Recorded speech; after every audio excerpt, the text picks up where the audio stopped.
Hi everybody, it's Daniel here again. Today in this video, I'm going to be providing you with 3 tips with regards to how to improve your negotiation skills, not just at work, but also at home. So tip number 1 is with regards to, it might sound obvious, but do your homework. What that means is that before you go into a negotiation, or if you're in a part of a negotiation, you still need to gather your information to be able to make the best decisions. Part of that might include, for example, if you got a job offer, then you want to be able to do some homework. You might want to go on the websites. You might want to go to, if it's another company, something like Glassdoor.com in order for you to look up reviews with regards to that particular company. So there is obviously a lot out there that you can find with search engines like Google.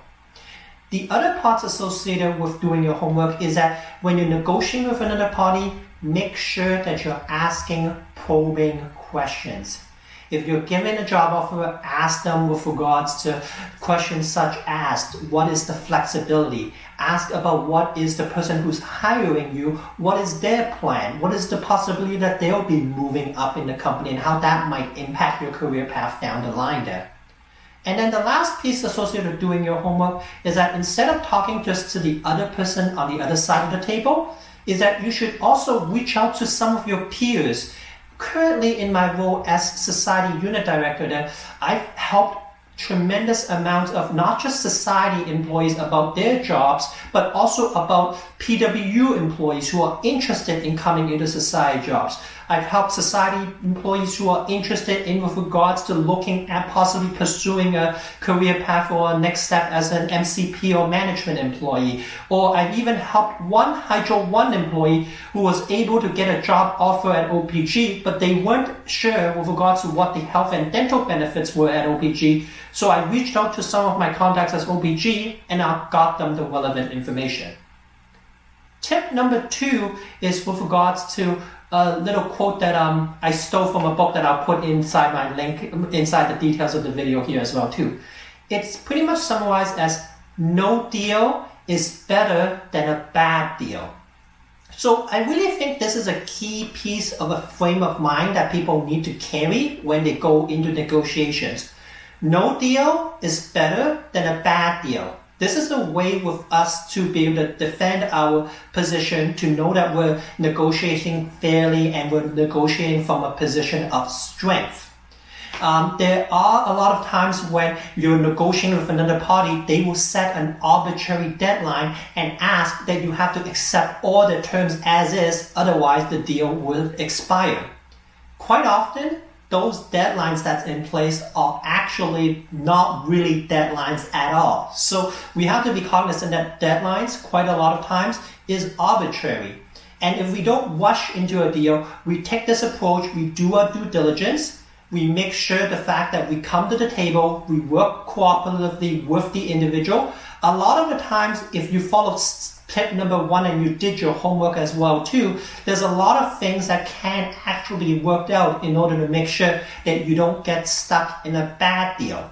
And a good example where this is very, very important right now is that everybody probably knows that there is a very, very hot property market out there right now. And one way that you can purchase property is through pre-constructions.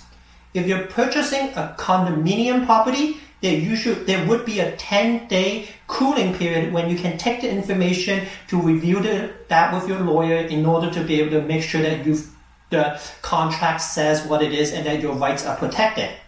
But if you're purchasing a freehold property with a pre-construction, the builder would usually say that there's no conditions, and as soon as you sign it, the contract is automatically binding on you.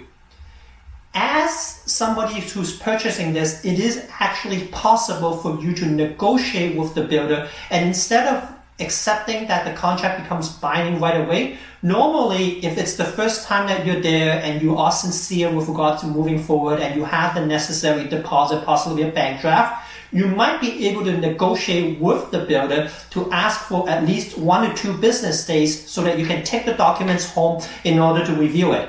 And although those template documents are what the builder has proposed, sometimes it is also possible with regards to negotiating with the builder to add in certain provisions like assignment clause, capping of levies, capping of development charges, and everything else like that as well too. So make sure that you don't rush into a bad deal because, for example, if you are purchasing a pre-construction property, there are issues out there where the builders, they may not necessarily be secure.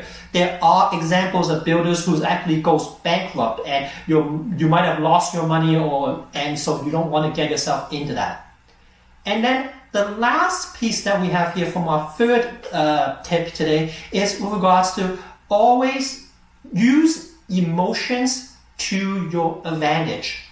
Human beings, by our very nature, we are emotionals. And when we come to the negotiation table, I'll be honest that usually it's two human beings who might try to say that, oh, we're being rational about the situation.